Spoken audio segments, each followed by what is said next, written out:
Welcome back to the SidePlate SDS2 custom component video tutorial series. In this video, we will be going over our user interface for our connections. Our user interface received a massive overhaul in the 2.0 update.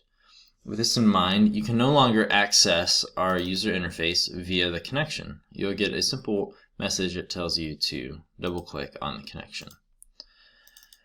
We did this in order to help simplify and optimize the workflow of our detailers so they can have an easier time navigating the user interface.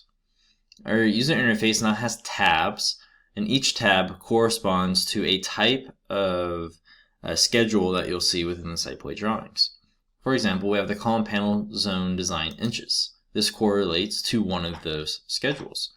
And here you'll see everything related to our plate D, as denoted by plate and D, and all of our welds by weld 1, weld 2, weld 3.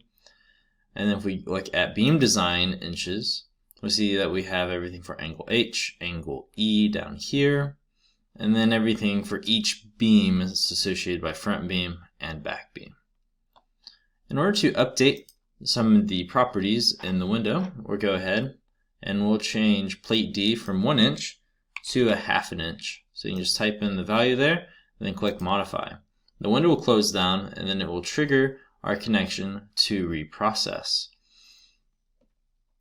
Once it's done reprocessing, we can then go ahead and inspect our plate D here to see, yes, indeed, it really is 1/2 in thickness.